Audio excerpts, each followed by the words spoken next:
Have you ever wondered what are metrics of email marketing? Do you often wonder how to make a profit from the metrics of email marketing?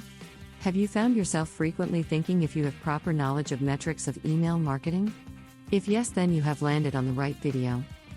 Welcome back to another episode of Colorful Finance, the #1 source for content centered around earning money from home. We provide you with theoretical experience in our videos and practical experience with the tools we provide you in the description. Subscribe to the channel so you're always up to date with our latest uploads. In this video, we'll take you through everything you need to know about exploring the metrics of email marketing.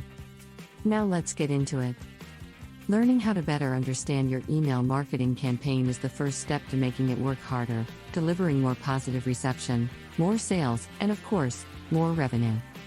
There's a slew of email marketing metrics, and it's vital you are confident in cutting through to the metrics that matter most, and how to use them to improve your email campaign performance. Delivery rate. Delivery rate is most often derived from how many emails were originally sent out minus the number that was bounced back. Makes perfect sense, doesn't it? However, it offers no further advice on whether the email was deleted immediately by a spam filter, or diverted into a spam or junk folder. It's important to remember that email clients like Gmail have the ability to recognize and label familiar communications as spam without ever alerting either the sender or the recipient. What can you learn from this? A percentage of all delivered emails will end in a junk folder and you'll never know about it. Thus, there will never be an official subscription from the recipient because chances are they're not even aware they have received anything from you. Bounce rate. The bounce rate is the exact opposite of the delivery rate, although it's often split up into hard bounces and soft bounces. Bounces of the hard variety are being sent to an email address that doesn't exist, like sending a letter to a completely fictional address.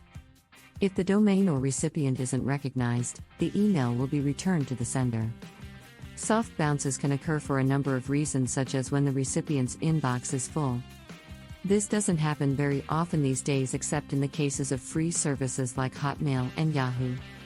Remove hard bounce addresses as soon as possible to reduce wasted budget, but don't delete them from your records. You should be aiming to reduce your email marketing bounce rate to make your campaigns more effective overall. Unsubscribe rate. Many of the reasons why people unsubscribe from email marketing lists are down to how you got their email address in the first place. There are 3 general ways to procure email addresses. Buying a list of emails. When you send your email communication out to a cold list of people who have never heard about you, be prepared for a significant unsubscribe rate. Compiling a list of your previous customers. Unsubscribes from previous customers on your database can mean you are sending too many emails and none of them are of any particular interest to your recipient base. Unless you have some real news worthy of telling your customers or you have a significant offer that doesn't insult them, I'd seriously reconsider if you need to send that particular email creative you're working on. Opt-in emails. An unsubscribe from these guys is far more telling. If they signed up in the first place, then perhaps you are bombarding them too much, or they have received some unacceptable service from you recently. Use a form on your unsubscribe landing page to offer people the chance to tell you why they have decided to remove themselves from your marketing list. Be prepared for some cutting remarks. Find ways to top up your email base, your recipient list, to counter the effect of unsubscribes and provide the opportunity to engage a wider audience. Don't treat low unsubscribes as a measure of recipient interest. Use more active metrics like opens, clicks, and conversions instead. Open rate. The open rate is a bit of a misleading metric. Use it with care. It doesn't show you how interested potential customers are in what you have to offer, and it's certainly no indication they are a gentle nudge away from actually clicking through to your website. Most email clients, Hotmail, Gmail, Thunderbird, Outlook, etc., display a snippet line that needs to be clicked on to load the full content of the email, which will usually contain a piece of tracking code or pixel image that allows the sender to get reports back.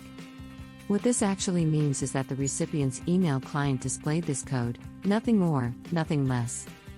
However, as long as you understand this, it's still the best indication we have of judging how many human readers actually opened the email. The open rate tracking can be activated without the user ever having read the email.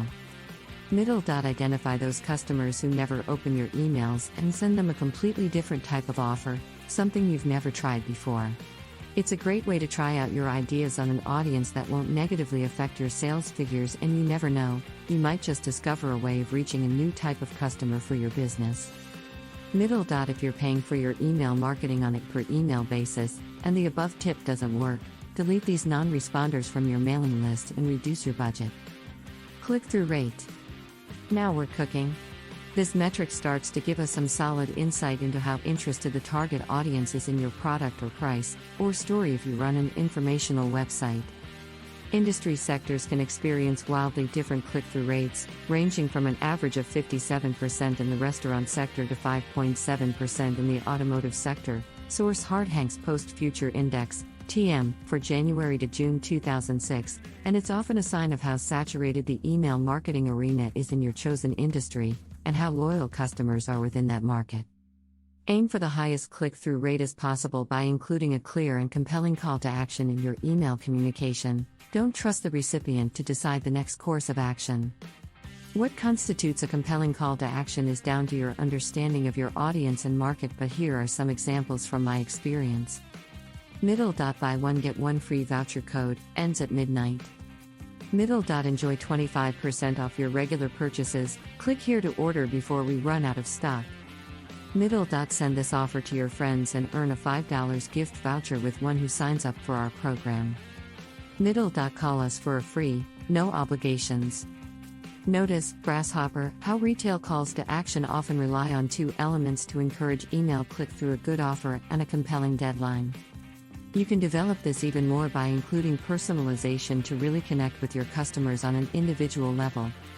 If you employ these tactics, make sure your landing pages are ready to convert this traffic and deliver on your promises, otherwise, your readers may feel conned and your unsubscribes will rocket.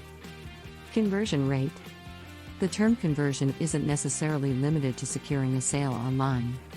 It can mean any goal that you define as a secured milestone of customer engagement: email signups, brochure downloads, calls into the business, installed Firefox add-ons. They're all conversions to various industries. Most e-commerce businesses will consider straight-up purchases as conversions, and email marketing is a proven way of boosting sales and revenue.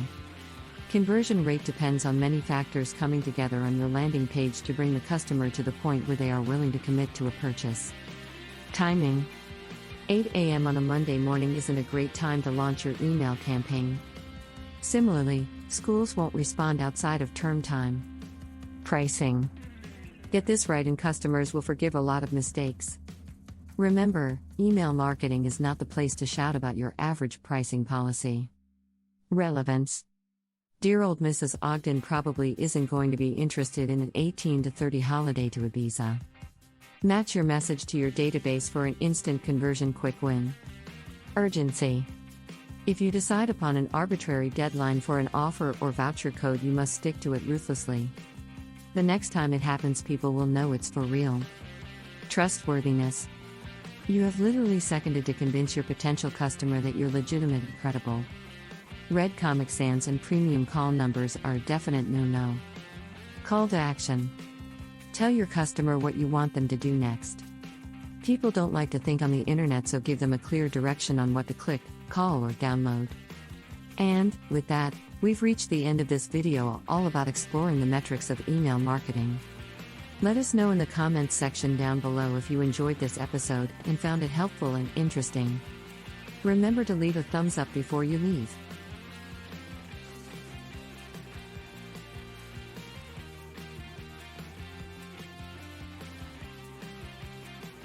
Also subscribe to Colorful Finance and click the notification bell so you're always up to date with our latest releases as always.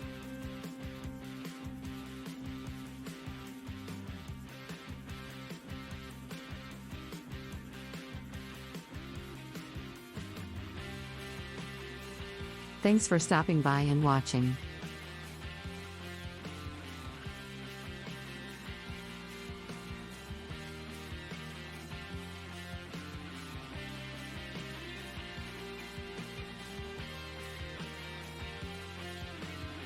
See you again soon at the next one.